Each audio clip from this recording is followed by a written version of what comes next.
ní ìwọ̀n ráńpẹ́ àkọlé tí fẹ́ sọ òun náà ni usmatu muhammadin. Dali habibu ilali wujudi yatima. Usmatu Muhammad títóbi ànábì ẹlẹ́ẹ̀kejì ṣáànàbí ò tóbi mẹ́ni. Dali habibu ilali wujudi yatima.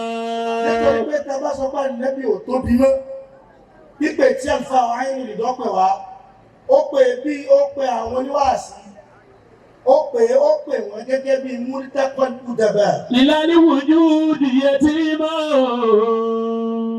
Jẹ́ rọ́ọ̀ṣì ẹ̀ lọ.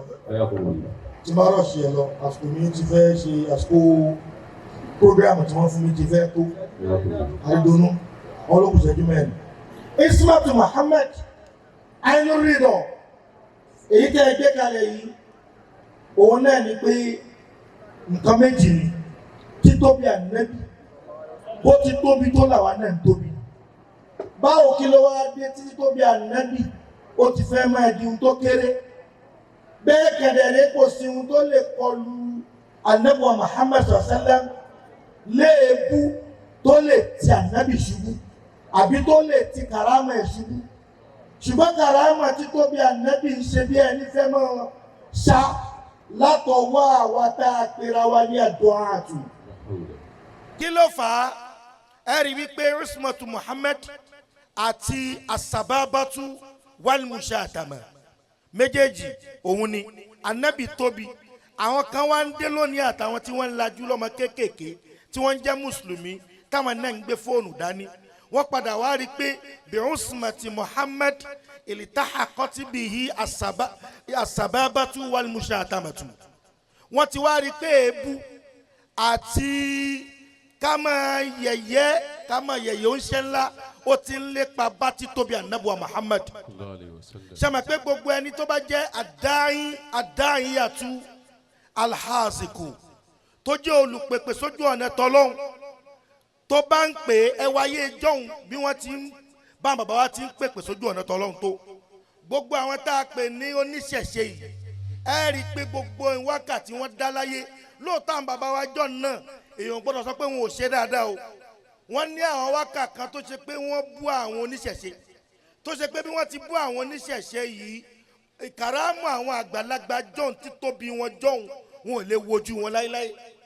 Kí ló wáá dé tó ṣe pé àwọn tí wọ́n pera wọn lóníṣẹ̀ṣe yìí wọ́n ń wojú àwọn tí wọ́n jẹ́ àfáà látara ní Muhammad. Wọ́n wá wò pé bọ́lá àwọn ti lè gbà mú wa ibi tí ó dùn wá òun náà ni pé ẹja ṣe kọ́sfù fún aṣáájú wọn tí ṣànábì.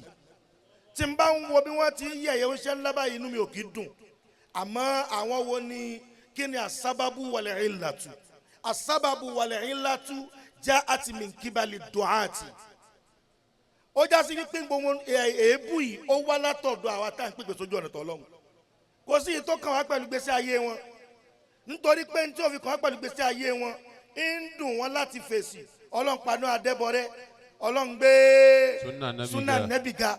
Ó ń dùn wọ́n bó ti wá ń dùn wọ́n yìí wọ́n wá rí wípé àwa tá a la jẹ́ ẹni tá à ń pèpè sójú ọ̀nà tọ́lọ́hun àti kọ́kọ́ fa ọgbà ànábì yà lára wa toró ń ṣe ńlá tí ń ṣe wá àsífáyé tí ń pèpè sójú ọ̀nà tọ́lọ́hun ó dúró ní dúró pé kódà kéèyàn ogún ànábì ànábì ò ní sọ̀rọ̀ ìjọ tá ànábì ó sọ̀rọ̀ ìjọ tó lágbára ni tọ́lọ́hun ní kí ànábì ní rẹ̀ Hasan bin Sabit ó ní wujuhum wa ma'aka ruhul qudus ó yá máa bú wọn ẹ̀mí mímọ́ ń bẹ pẹ̀lú ẹ̀ látòní lọ nítorí pé wọ́n ṣe kọjá yìí ṣùgbọ́n àwa tá a jọ ń búra àwa tá a jọ ń yẹ̀yẹ́ àwọn akabirul kudama àwọn aṣáájú àgbà tí wọ́n ti lọ tí wọ́n ṣiṣẹ́ Mawlana Sheikh Kamaluddin wọ́n ṣiṣẹ́ Mawlana Sheikh Adam Abdullah Al-Aluri wọ́n ṣiṣẹ́ ṣáájú káwọn ò tó dé àwọn kan ti ṣiṣẹ́ kí wọ́n tó bí wọn.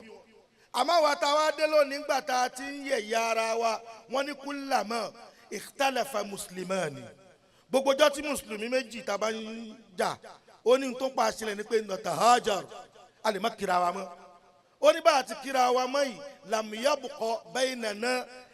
lam yabqa baynana ismatun wala ukhuwatun kò ní sí sọ fún wa mọ́ bákan náà kíra wa sálámà síra wa anta salafiyun anta sunni anta sufi gbogbo eléyìí tó wá papọ̀ yìí làwọn tọ̀hún wá rí ni wọ́n fi ń bú wa àwọn náà tún máa wá bú wọn bó sì tó kọ́ pẹ̀lú à ń bú wọn isma anabi tóbi ju pé ká bú yẹn lọ alukur'an al-azim ó ní lẹ́yìn a'udhu billahi minash shaitanir rajim bismillahir rahmanir rahim torí kì í má sọ pé lẹ́yìn ba'dal isti'azati wal basmalati ẹni tó wà asilamu jù lẹ́yìn tó fẹ́ ṣe bisimilayi tó ní ba'dal isti'azati wal basmalati ẹja bí ń gbà wọ́n ló ṣe ni mo ṣe ní a'udhu billahi minash shaitanir rajim bismillahir rahmanir rahim ó ní la tasubbu ó ní ayé alukur'an yẹn tó sọ pé la tasubbu alladhina yad'una min dunillah. La tasubbu alladhina yad'una min dunillah. Fayasubbullaha adwan bighayri ilmin. Fayasubbullaha adwan bighayri ilmin. Ó ní la tasubbu mama bú àwọn tó ṣe wípé wọ́n ń sin nǹkan míì tó yàtọ̀ sọ́lọ́run wọ́n lókùúta làwọn gbé kalẹ̀ làwọn ọmọ ọbọ fi wọ́n lẹ̀ fàyẹ̀sọ́bùlá adùn àfáàmì àdẹ̀mọ̀ da wàhálà lẹ́bi ẹni pé òun àtọ́lọ́hún ó ti mọ gbígbẹ̀yìn òun ó ti rí òun tó ń padà sí ó ní fàyẹ̀sọ́bùlá fáwù sàbàbíà tó o bá ṣe yusabibu shatma rabbikum ìyẹn ni ó fà tó máa fi bú ọlọ́run tí ọ wá bú ọlọ́run mọ́ ọ wá bẹ̀rẹ̀ sí ní bú ànábùwà Muhammad wọ́n lẹ́sìn àjòjì là ń ṣe lóòótọ́ wọ́n lẹ́sìn àjòjì ni ará Maka tẹ́yìn rọ́pà nẹ́bí dédé wa Maka gangan ló ṣá ti bẹ̀rẹ̀ bó o ṣàṣe wà Maka ẹ̀sìn àjòjì náà ní títí wọn ànábì dé kò tún wá ń ṣàjòjì láàrin wọn ló ti gbé e dìde tó di eléyìí ní ráńpẹ́ bí n ti wí rè mo kí àlùfáà wa àgbà Sheikh Lukman mo ń wo kéwú tí wọ́n kọ́ wọn nípa asalibu da'wa nílé kéwú wọn nítorí pé gbogbo ọmọ tí ń gba gbóngbóhùn sí yìí kò sẹ́ni tó mọ̀ nípa dáwà mọ́ ọmọ mi lọ́rùn torí pé ó ń ṣe wá sí torí di eléyìí afẹ́nú rìndọ́ bí àwọn bàbá ti bẹ̀rẹ̀ lẹ́yìn náà bẹ̀rẹ̀ ẹlòmí ọmọ tílíkà bí yẹmi ní kàyà musa rí olè yàtọ̀ ẹ̀ wọ́n ṣe kàlámù bá wọn àdìyó ni àbí àlàó àdìyó ni àbí àlàó àlàó nàbí kẹ́ni ìṣọ̀lá onílù àṣẹ tún ṣe ìṣọ̀lá àṣẹ tún ṣe tó bá ti ṣe yìí tán wà tún ṣe mí sí àṣẹ tún ṣe àṣẹ tún ṣe ìṣọ̀lá àṣẹ tún ṣe tó bá ṣe yìí tán wà tún ṣe mí sí ìṣọ̀lá àṣẹ tún ṣe àṣẹ tún ṣe àṣẹ tún ṣe tó bá ṣe yìí tán wà tún ṣe mí sí ìṣọ̀lá àṣẹ tún ṣe. اللهم فعل البركة ولا سبحان ربك رب العزة عما يصفون وسلام على المرسلين. أنا كنت أقول الله أكبر أكبر بابا النصري والله يطلع نصو كلا فان وادي اليوم اللي يوم تيري يوكا أنتوا يوكا فاو ما ها كده ما سدوا أبي بيكو pẹ̀lú gbọ́lọ́.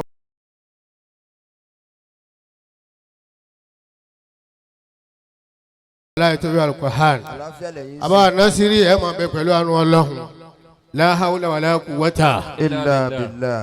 bàbá wa inú rìndó àgbà ẹ ti wà nù ọlá Ọlọ́run ò ní mú yín kú o. àmín. ọlá nàbí lọ́dọ̀ Ọlọ́run. àmín bàbá. ó dáa kọ́lọ́ ń dáyàn lọ́lá. ó tún wá mọ̀ ọ́ lò.